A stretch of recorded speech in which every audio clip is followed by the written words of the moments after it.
Yeah.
This is our first step for defending knife attacks. In training, we do not want to use real knives, real edge weapons. What we would like to use is training equipment that is as realistic as possible on one hand, and on the other hand, will not hurt our partner.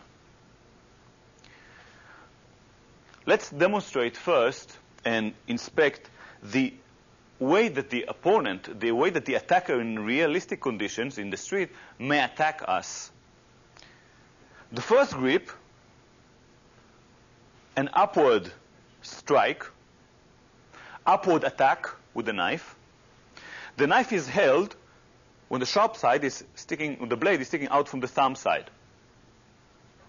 The way of attacking with this is usually recoiling the hand backwards and then driving forward, striking towards the lower section of the opponent. This is the way the attacker will attack. He will attack this way with the right hand, or maybe with the left hand, if he's left-handed.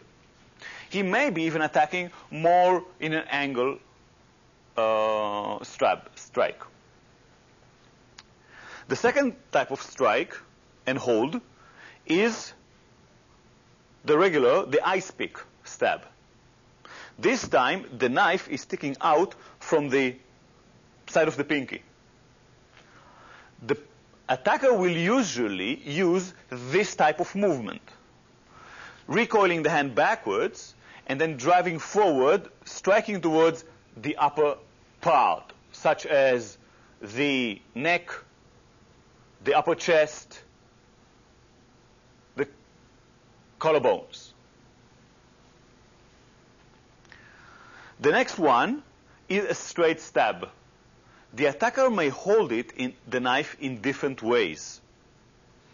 The major thing is that the angle of the stab, the way he's attacking, is straightforward. His hand travels in a straight line towards the target.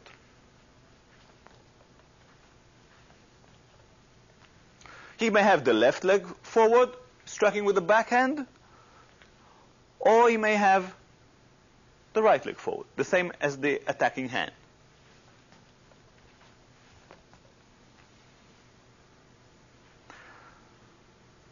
The last grab that we will handle in this tape is what's called a slash. This time, the knife can move usually in the opponent's hand, and he may attack while driving the knife from side to side, trying to cut, not just to straight stab with a point, but trying to cut the body, the area that he's aiming at. If he has a one-edged knife, he will maybe do 1 and 2 turning the edge. If not, he may be going back in the same direction that he came. Let's examine a little bit the attitude and the mental state of the attacker. Of course, it may happen that the attacker would like to attack one time and then maybe run away. But in our training, we must take into consideration the more difficult problem. When the attacker is not just attacking one time, he attacks over and over again. So an attacker in the heat of the moment may attack few times, such as like this. And we must take into consideration the attack itself, but also what comes after it, such as other attacks.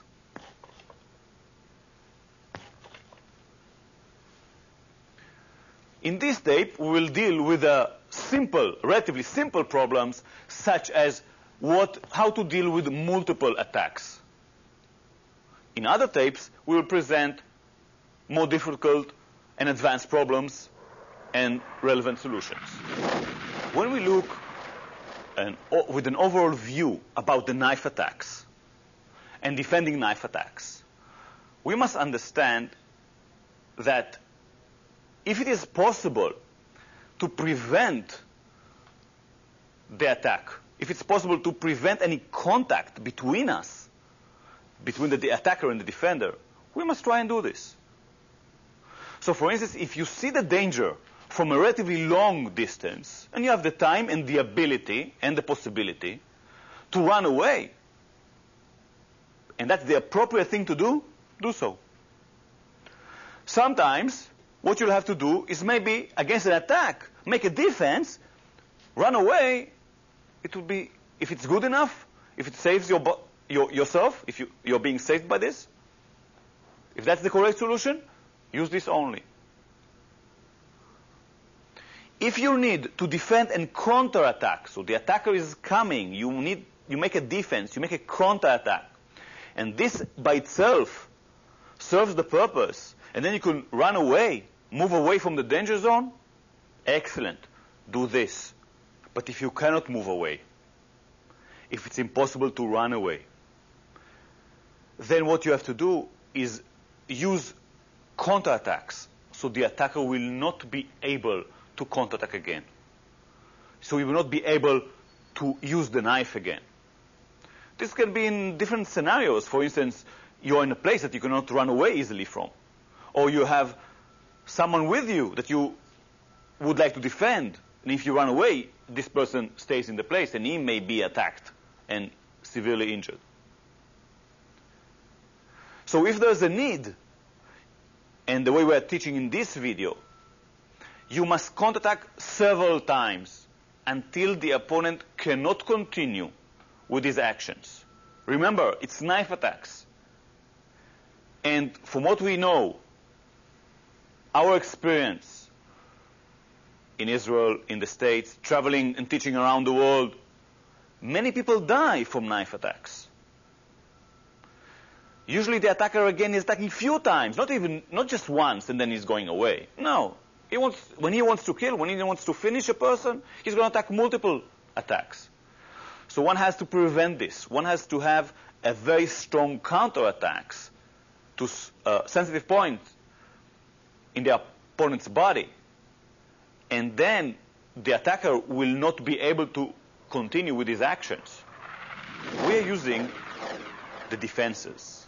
We have the body defense, we have the hand defense to prevent the first attack from coming and hitting us. Then we talked about the counterattacks as early as possible. Sometimes the counterattack serves as a defense if you